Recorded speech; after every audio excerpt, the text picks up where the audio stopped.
Modern medicine is pretty incredible. Walk into any drugstore and you'll see shelves of pills and syrups to treat your drippy nose, your rumbly stomach, or your aching back. The pharmaceutical industry has poured billions of dollars into coming up with new treatments for everything from the common cold to cancer, but not every treatment is brand new. Medications that were developed to treat one condition can end up being useful for seemingly unrelated ailments, which actually involve similar parts of the body or brain. Here are 8 medications that turned out to do more than researchers initially thought. First up is Dextromethorphan. You might recognize it as the main ingredient in your favorite over-the-counter cough suppressant. This medication helps ease your hacking, but it doesn't work like some cough medicines that loosen mucus in your windpipe. Instead, Dextromethorphan acts on your brain. It basically tells your lungs to chill out. It's actually an opioid derivative, and we think it binds to and blocks a bunch of different neurotransmitter receptors like NMDA and serotonin receptors. That's why it's useful for treating other conditions. Dextromethorphan, combined with another chemical that keeps it from being broken down as quickly, is actually the only FDA-approved medication for treating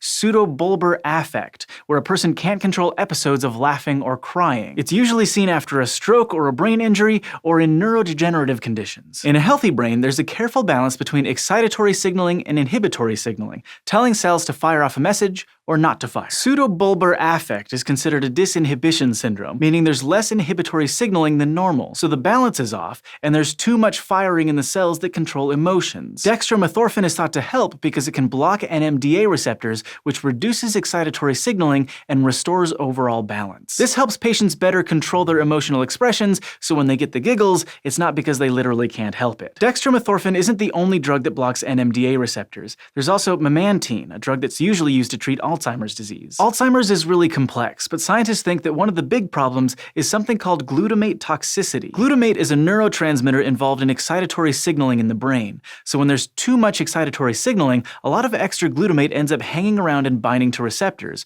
and over time, this overdose can kill neurons. So the logic behind Memantine is that blocking NMDA receptors could reduce glutamate signaling and prevent that toxicity. And it seems to work. Several review papers that looked at multiple studies showed that it can help with cognitive function and agitation in Alzheimer's patients. But Memantine might also help with other brain conditions like obsessive-compulsive disorder, or OCD. OCD is fairly common. An estimated 1 to 3% of the US population has it, but there aren't too many medications to treat the symptoms. These range from persistent anxiety-causing obsessions about things like germs to feeling compelled to do certain repetitive actions like turning the lights on and off. Recently, scientists have noticed that in both human and animal studies, changes in glutamate signaling in the brain seem to contribute to OCD symptoms. So they decided to try drugs that interact with NMDA receptors to balance things out. And several clinical trials seem to show that Memantine improves symptoms more than a placebo, which is good news for OCD patients who are struggling to find a treatment that works for them. Addictions can be hard to kick, but scientists have been working on medications like Naltrexone that can help. It's usually prescribed as part of addiction treatment for opioids like heroin.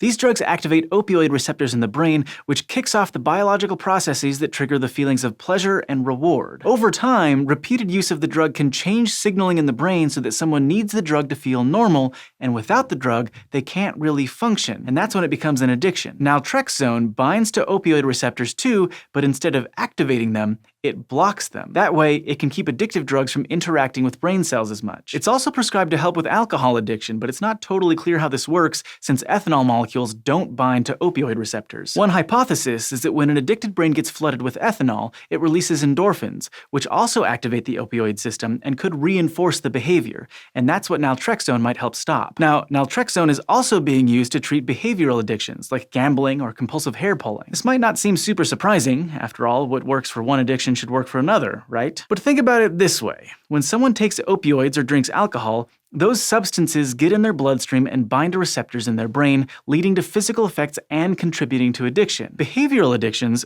don't involve a substance. They're a result of how a particular behavior makes a person feel. So naltrexone seems to treat addiction whether there's a physical substance or not, and that seems to suggest that endorphins or opioids binding to opioid receptors activate the same pathways. And the more scientists understand about addiction and the brain pathways involved, the better we can treat it. The drug sildenafil was originally developed to treat problems like like pulmonary hypertension. That's where arteries and capillaries in the lungs and heart get constricted, making it harder for blood to flow properly, so the heart has to work harder to pump, which can make it weaker over time. Specifically, sildenafil blocks the activity of an enzyme called phosphodiesterase type 5, or PDE5. PDE5 breaks down another compound that's involved in relaxing smooth muscles, the ones that surround blood vessels and some organs like the intestines. So when PDE5 is active, those muscles contract and blood vessels get narrower, and blocking the enzyme lets them relax, leading to more blood flow. During the testing phase of sildenafil, scientists noticed that it not only affected blood vessels in the lungs, it also affected blood vessels in the penis,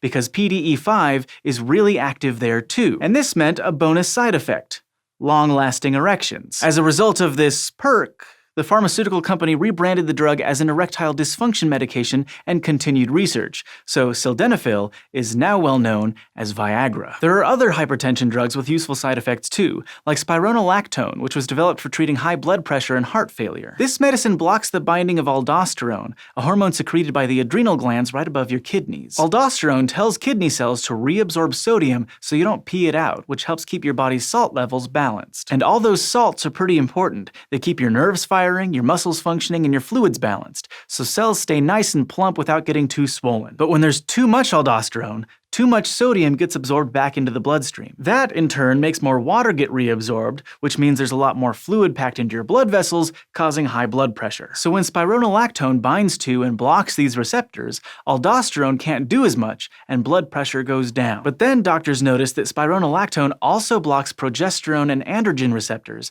which opened the door to new possible uses, like treating hormonal acne. Blocking androgen receptors means androgen hormones can't bind, and this can lead to perks like less sebum, the oily gunk that protects your skin from drying out, but causes zits if there's too much of it. But because it blocks androgen hormones like testosterone, it can have side effects in biosex males, including gynecomastia, which is the growth of male breast tissue and reduced fertility. In fact, spironolactone is so effective at blocking androgens that it can be prescribed along with estrogen for trans women who choose to undergo hormone therapy. Propranolol is another drug used to treat hypertension, but in a different way. It's a beta blocker, named because they block beta-adrenergic receptors, which are mostly found in organs like the heart and kidneys. Propranolol keeps chemicals like epinephrine and norepinephrine from binding, which you might know by a different name: adrenaline and noradrenaline. These compounds kick your body into gear, getting your heart to pump faster, dilating your pupils, and making you more alert. All that adrenaline rush stuff. So the main effect of a beta blocker on the heart is to make it beat slower, lowering your blood pressure. But research seems to show that propranolol might also help with certain kinds of anxiety, though it's not totally clear how it works, and the data is spotty. It could be because propranolol reduces the physiological sensations of high stress,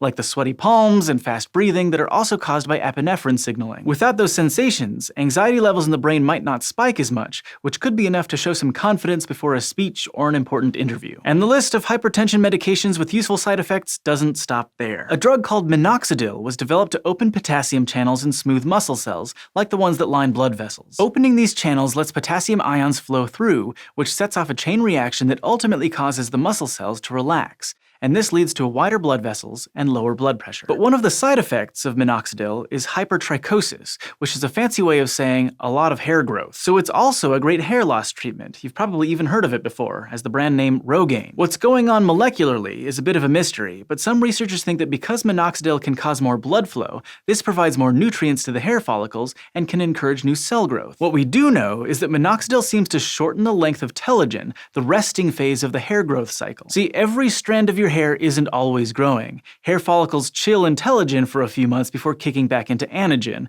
the growing phase where new hairs are formed. So by shortening telogen and jumpstarting anagen, minoxidil can encourage new hair to grow before it would have on its own. And that's not the only medication that surprisingly affects hair. Bimatoprost is a drug that's usually prescribed to treat glaucoma. Glaucoma is a condition where a buildup of fluid increases the pressure inside someone's eye to the point of damaging the optic nerve. If it's not treated, it can lead to loss of sight and even total blindness. Bimatoprost is a synthetic prostaglandin, a hormone-like chemical found throughout the body that helps the eye drain extra fluid, getting the pressure closer to normal. It's not totally clear how bimatoprost interacts with certain eye tissues to activate pathways involved in drainage, but it seems to work, and it comes in an eyedropper form, making it easy for patients to use. But once again, doctors noticed a weird side effect. Patients using bimatoprost found that their eyelashes were growing longer than normal. After some more research, it's officially FDA approved for cosmetic use and marketed as Latisse. It's not entirely clear how Bimatoprost encourages eyelash growth either, but it seems like it encourages eyelash follicles to jump back into the anagen phase prematurely,